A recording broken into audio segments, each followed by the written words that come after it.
بسم اللہ الرحمن الرحیم۔ ذہانت ایک انسان کو ملنے والے تحفوں میں اللہ کی طرف سے جو تحفے ملتے ہیں ان میں شاید اہم ترین چیز ذہانت ہے، اور جتنی ایک انسان کے اندر ذہانت ہوتی ہے اتنا وہ کہہ لیں کہ دوسروں کو آؤٹ پرفارم کر جاتا ہے، دوسروں سے بہتر پرفارمنس کا مظاہرہ کرتا ہے، چیزوں کو جلدی سمجھتا ہے اور نسبتاً بہتر ریئیکشن دینے کے لائق ہو جاتا ہے۔ اور یہ ذہانت ہی ہے کہ جو آپ کہہ لیں کہ ایک انسان کو ایکسل کراتی ہے، شاندار پرفارمنس ایک انسان سے وہ رینڈر کرواتی ہے۔ ایک تو ذہانت ہمارے مائنڈ کی، ہمارے ذہن کی، ہماری عقل کی ہو گئی، اور ایک نئی ذہانت کے جو کچھ ہی عرصہ پہلے جس کی طرف لوگوں کی توجہ گئی وہ ہے جذبات کی ذہانت، وہ ہے ایموشنل انٹیلیجنس۔ یہ ایموشنل انٹیلیجنس کتنی اہمیت کی حامل ہے جب ہم اس کا کمپیریزن کرتے ہیں پہلے سے جانی گئی ذہن کی، عقل کی ذہانت کے ساتھ، تو ہمیں یہ سمجھ آتا ہے کہ اگر ایک انسان جو ہے اس کی جذبات کی ذہانت نہ ہو تو اس کی عقل کی ذہانت جو ہے بیکار پڑ جاتی ہے، بلکہ کاؤنٹر پروڈکٹیو، نقصان دہ ثابت ہوتی ہے۔ اب یہ نقصان دہ کیسے ثابت ہوتی ہے؟ آپ جیل کے اندر جائیں اور ایسے مجرموں سے ملیں کہ جو وہاں پہ طویل عرصہ جو ہے وہاں پہ کہہ لیں کہ جیل میں رہ رہے ہوں، بڑے جرائم کے مرتکب ہوئے ہوں، آپ ان کو انٹرویو کر کے دیکھیں تو آپ کو لگے گا کہ یار یہ تو انٹیلیجنٹ لوگ ہیں، یہ تو ذہین لوگ ہیں۔ تو یہ جو ذہانت ہے، اگر اس کے ساتھ عقل کی ذہانت کے ساتھ اگر جذبات کی ذہانت شامل ہو جائے تو سونے پہ سہاگا۔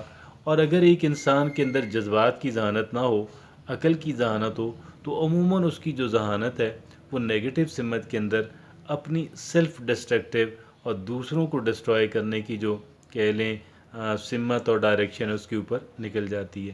تو گویا یہ بات ثابت ہوئی کہ ایک انسان کو جہاں وہ ذہانت پہ بات کرتا ہے، جہاں وہ ذہانت کو اہمیت دیتا ہے، وہاں پہ وہ جذبات کی ذہانت کو اہمیت دے، بلکہ بہت اہمیت دے، اور اس کے بارے میں جاننے کی کوشش کرے اور اس کے بارے میں اس کو ڈیولپ کرنے کی اپنے اندر کوشش کرے، اپنے اندر ڈیولپ کرنے کی کوشش کرے، دوسروں کو اس کے بارے میں آگاہی دے۔ اور یہ جو دوسروں کو آگاہی دینے کا سلسلہ ہے، اسی سلسلے میں آج ہم بات کرنے جا رہے ہیں، اور یہ ایک بہت ہی اس زمرے میں، اس سلسلے میں ایک بہت اچھا آرٹیکل میرے ہاتھ آیا ہے، اور اس آرٹیکل پہ آج ہم بات کریں گے۔ اس کے 13 نکات ہیں، اور یہ 13 نکات بہت اہمیت کے حامل ہیں، اور یہ آرٹیکل ہے پال برائن، اس کے مصنف ہیں، جو کہ ایک ریسرچر ہیں، جو کہ ایک آتھر ہیں، اور کنٹریبیوٹ کرتے رہتے ہیں مختلف طرح کے جرائد اور رسائل اور جرائد کے لیے۔ تو یہ ان کا آرٹیکل ہے۔ اس آرٹیکل کا جو ہے وہ کیپشن ہے 13 ways to become more emotionally mature۔ 13 ways to become more emotionally mature۔ یہ بڑی اعلیٰ بات ہے، کتنا خوبصورت آرٹیکل ہے، اور اس کے 13 پوائنٹس ہیں، ایک سے ایک اہمیت کا حامل ہے۔ آئیے ہم اس کو دیکھتے ہیں۔ پہلی بات وہ یہ کہتے ہیں Paul Brian, accept the importance of emotions. یہ بڑی اہمیت کی حامل ہے، پہلا نقطہ، یعنی اگر یہ نہیں ہے تو کچھ بھی نہیں ہے۔ Accept the emotions of importance, ہم نے اس کو، ایموشن کوئی بھی ہو، کسی بھی طرح کا ہو، اس کو ڈس اون نہیں کرنا، اس کی موجودگی سے انکار نہیں کرنا، نہیں تو ہم گئے۔ اگر ہم اس کی موجودگی سے ہی انکار کر دیں گے اور یہ سمجھ کے کہ یار شاید میں اگر اس کے انکار کر دوں گا تو یہ ختم ہو جائے گا خود بخود، چونکہ پازیٹیو نہیں ہے، بالکل غلط بات ہے۔ ایکسیپٹ دا، یعنی دیکھیں نا، ایک بندہ اگر ایک مرض جو ہے اس کو لگی ہوئی، اس مرض سے ہی ایک انسان جو ہے انکاری ہے، اس کا علاج کیسے ہوگا؟ ہم تو اس کا تسلیم کریں اور پھر اس کا علاج شروع کرتے ہیں۔ تو یہ ہے جناب والا، وہ کہتے ہیں کہ ایکسیپٹ دا ایموشن، اور یہ ایموشنز پھر کوئی بھی ہوں، ہم نے ان کو ریپریس نہیں کرنا۔ دبانا، ان کو نہ تو ان کو نظر انداز کرنا ہے، نہ اس کے وجود سے انکاری کرنی ہے، نہ اس کو ریپریس کرنا ہے، دبانا ہے، جبر کرنا ہے، نہیں، پہلے ہم اس کو تسلیم کر لیں. اور اس کا جبر کرنے کا بھی کوئی پتہ نہیں ہوتا، کسی وقت یہ ایسے سپرنگ کر کے باہر نکل آتا ہے اور ایسے نکلتا ہے ہم پریپیئرڈ ہی نہیں ہوتے اور پھر وہ تباہی پھیر دیتا ہے. ہم نے اس کو ایکسیپٹ کرنا ہے، اس کے وجود سے جو ہے وہ کسی بھی طرح کا ایموشن ہو، پھر اس کا آگے اس کو لے کر کے چلنا ہے. دوسری بات وہ یہ کہتے ہیں کہتے ہیں فیس چائلڈہڈ ٹراما. اگر بچپنے کے اندر فرض کر لیں کہ آپ انسان کوئی عدم توجہی کا شکار رہا، اسے اگنور کیا گیا، اسے ایبیوز کیا گیا، چاہے اس کو نظر انداز نیگلیکٹ کا وہ شکار رہا ہو، چاہے جو ہے کہ اس کو ایبیوز کیا گیا ہو، گویا کہ اس کو غلط جو ہے نا مس ہینڈل کیا گیا ہو، اس کو غلط جو ہے طریقے سے وہ کیا، اس کو جو ہے وہ چلایا گیا ہو. والدین ہوتے ہیں گھر میں، ظاہر ہے ایک انسان چائلڈہڈ کے اندر سب سے زیادہ ڈپینڈنٹ انسان کس پہ ہوتا ہے؟ والدین پہ. والدین انتہائی یعنی پیار کرتے ہیں اپنے بچوں سے، لیکن اگنورنس اور جہالت بھی تو ہوتی ہے والدین کے اندر بہت سارے کیسز کے اندر. ہر ایک طرح کے کیس میں، ویسے میں آپ کو یہ عرض کروں یہ مغربی ممالک کے اندر بھی ہوتا ہے، مت سمجھیے گا کہ یہ صرف ہمارے معاشرے کے اندر والدین جو ہیں بچوں کو مس ہینڈل کرتے ہیں. یہ جو ڈیولپڈ کنٹریز ہیں ان کے اندر بھی ہوتا ہے، اور ظاہر ہے ان کا جو تعلیمی نظام ہے وہ تو بہت ہی ہماری نسبت بہت بہتر ہے.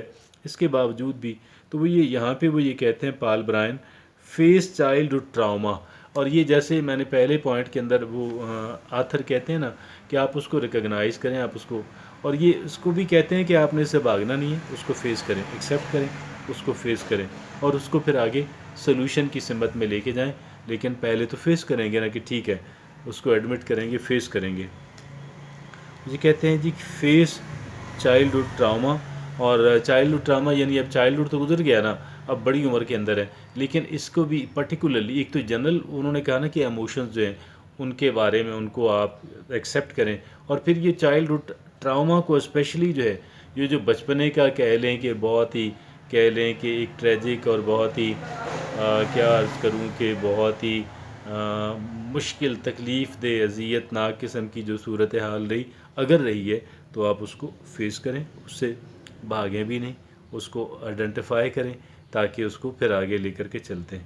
اور تیسری بات پال برائن یہ کہتے ہیں make peace with your parents. یعنی اس میں اپنی ذمہ داری قبول کر لیں کہ میری ذمہ داری ہے، میرے والدین، میرے بہن بھائی جو ہیں، باقی جو لوگ ہیں قریب فیملی کے جو لوگ ہیں، make peace with them, make peace with your parents. جو نیئرسٹ لوگ ہیں، جو فیملی کے لوگ ہیں، والدین اور دیگر، ان سے میک پیس ود دیم.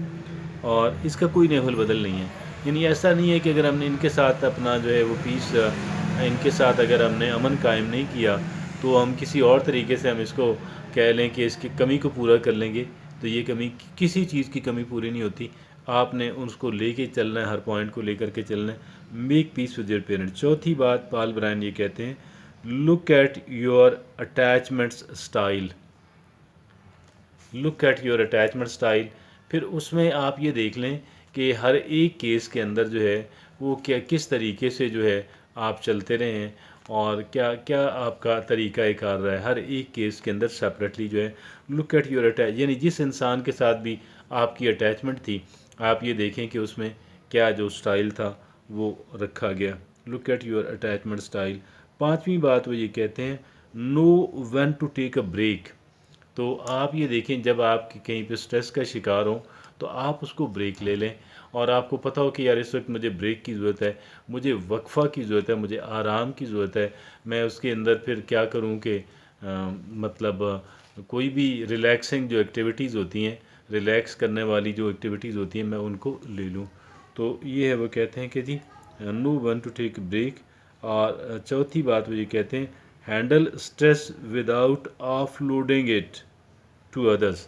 یعنی اگر ایک انسان ٹینشن کا شکار ہے تو بجائے اس کے کہ وہ دوسروں سے لڑنا شروع کر دے، اس سے پہلے جو اپنا غصہ دوسروں پہ نکالو، کمزوروں پہ، اپنے جو بھی بندہ جس سے انٹریکشن ہو اس سے بہتر ہے آپ اچھی برسک واک کر لیں، آپ جم میں جائیں، آپ ایکسرسائز کریں، آپ میوزک سنیں، آپ مطلب اپنے آپ کو ریلیکس کریں. ٹھیک ہے جی. تو handle stress without offloading it to others. ساتویں بات وہ یہ کہتے ہیں ریئیکٹ لیس امپلسیولی. یہ ریئیکٹ لیس امپلسیولی کیا ہوتا ہے؟ پہلے تو امپلسیولی سمجھ لیتے ہیں نا، پھر لیس امپلسیولی. یعنی ایک بات فوراً جو جذبات، پہلا جو ریسپانس ہوتا ہے، پہلا جو ایک کسی چیز کا پہلا رد عمل وہی دے دیتے ہیں. نہیں، وہ نہیں دینا، ہولڈ کریں، اسٹاپ. اور کیونکہ جو وقت گزرے گا آپ زیادہ کول مائنڈڈلی سوچیں گے، زیادہ کئی آپشنز آپ کے سامنے آئیں گی، اور پھر آپ جو زیادہ بہتر طریقہ ہوگا رد عمل کا، وہ رد عمل کا آپ طریقہ جو ہے وہ دے دیں گے. React less impulsively. ٹھیک ہے جی. آگے وہ یہ کہتے ہیں side step to good bad binary. Side step good bad binary. یعنی اٹس ناٹ کہ ایوری تھنگ جو ہے وہ ان دو کیٹیگریز کے اندر ہی فال کرتی ہے، یا وہ گڈ ہے یا وہ بیڈ ہے، یا وہ اچھی یا بری ہے. اس کے درمیان بھی اندر ہے کوئی اور بھی کئی جو ہے نا پاسبل کیٹیگرائزیشن آف دا جو کیٹیگریز ہیں ایموشنز کی یا جو سچویشنز کی، وہ بھی. Side step good bad binary. آگے وہ 9 نمبر پہ لکھتے ہیں. اور مطلب اس کا گڈ بیڈ بائنری کا مطلب ہے جتنی امپورٹنس کسی چیز کو جاتی ہے، جو اس کی ایگزیکٹ کہہ لیں کہ آئیڈینٹیفیکیشن جو اس کی بنتی ہے، جو اس کا ایگزیکٹ رنگ اس کا بنتا ہے، جو ایگزیکٹ اس کی صحیح پہچان بنتی ہے، اس کو وہی دیں. ایسا نہیں ہے کہ ہر ایک چیز یا تو اچھی ہے یا بری ہے. اس کے علاوہ بھی کئی ایک جو ہے وہ کیٹیگریز ہوتی ہیں گڈ بیڈ بائنری. اچھا، آگے وہ کہتے ہیں side step to good bad binary. آگے 9 نمبر پہ وہ یہ کہتے ہیں اوائڈ فوکسنگ آن بلیم. یعنی آپ یہ دیکھیں نا، دوسروں پہ الزام الزام الزام الزام. یہ کوئی ایک بندہ پکڑا، اس ایک بندے کے ساتھ آپ کے کچھ معاملات ہیں اور آپ نے الزامات کی بوچھاڑ کر دی. کہتے ہیں نہیں، آپ جو ہے سولوشنز کی طرف آئیں. الزامات جو ہے یا اپنے اوپر بعض اوقات انسان لے لیتا ہے کہ میں سب سے برا انسان ہوں، اور پھر ایک انسان اس سے بہت ہی کوئی ایکسٹریم سٹیپ جو ہے وہ لے لیتا ہے. ٹھیک ہے جی. Avoid focusing on blame. آگے 10ویں بات وہ یہ کہتے ہیں admit your own shortcoming. وہ یہ کہتے ہیں اپنی غلطی کو بھی تسلیم کر لیں. اپنی غلطی کو تسلیم نہیں کریں گے تو آگے کیسے بڑھیں گے؟ اچھا جی. اور پھر یہ آپ دوسروں کے لیے قابل قبول انسان کیسے بنیں گے؟ اور پہلی بات تو یہ کہتے ہیں نا 9 نمبر پہ اوائڈ فوکسنگ آن بلیم. یعنی ٹھیک ہے، بلیم بھی کرنا ہے، بلیم بنتا ہے بعض اوقات اور بلیم کرنا ہے، لیکن آپ صرف بلیم ہی کرتے آ رہے ہیں، آپ اس کو سولوشن کی طرف نہیں آ رہے ہیں، آپ کوئی سجیشن نہیں دے رہے ہیں. آپ کوئی اور جو ہے کہ بس صرف آپ نے، اس کا مطلب تو یہ نہیں کہ بہت ہی انسان نیگیٹو ہو گیا، تو وہ یہ کام کہتے ہیں نہیں کرنا. تو ٹھیک ہے بلیم بھی کریں، لیکن it shouldn't be the blame only. پھر وہ کہتے ہیں admit your own shortcomings. 11ویں بات وہ یہ کہتے ہیں stop trying to fix other people. Stop trying to fix other people.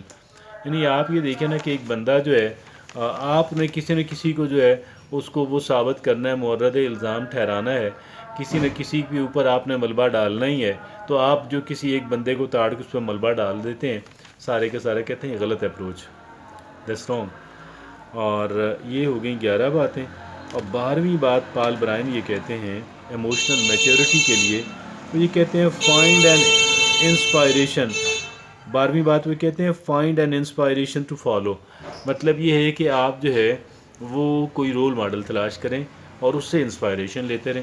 ہمارے ارد گرد کوئی نہ کوئی بندہ ہوتا ہے ایسا بندہ کہ جس کو فالو کیا جا سکے، کہ جس کو کہہ لیں کہ جس کے نقشے قدم پہ چلا جا سکے، جس سے موٹیویشن اور انسپائریشن لی جا سکے، جس سے ترغیب حاصل کی جا سکے، جس سے سبق سیکھا جا سکے، جس کو دیکھ کے تو انسان کہے کہ یار میں اس طرح کا انسان بننا چاہتا ہوں، میں ان کا سٹائل اپنانا چاہتا ہوں. اور کسی ایک خاص جگہ پہ یہ سوچیں کہ میری جگہ وہ ہوتے یا اسی جگہ پہ اگر وہ ہوتے تو وہ کیا رد عمل دیتے. اور ان سے اگر پوچھنا بھی پڑے، رہنمائی اگر لینی پڑی، تو آپ ان سے رہنمائی لے لیں کہ بھئی مجھے اس طرح کی صورتحال کا سامنا ہے، مجھے اس طرح کی صورتحال کا سامنا تو میں کیا کروں. آخری بات وہ 13ویں بات جو کہتے ہیں پال برائن، وہ کہتے ہیں stop striving for perfectionism or to be a good person. وہ یہ کہتے ہیں کہ جی آپ یہ ذہن میں نہ رکھیں کہ میں نے اچھا انسان بننا، پریکٹیکل انسان بنیں. اچھا انسان بننا چاہیے. وہ کہتے ہیں پرفیکٹ جو ہوتا ہے نا، پرفیکشنزم، یہ پھر انسان کو آگے نہیں بڑھنے دیتی. پرفیکشنزم ایک انسان کو آگے نہیں بڑھنے دیتی، ایک انسان کو ڈیسیژن نہیں لینے دیتی، اور پھر اس طریقے سے ایک انسان جو ہے وہ کہہ لیں کہ غلط، وہ پھر ایک انسان بالکل بیکار اور ریڈنڈنٹ ہو جاتا ہے.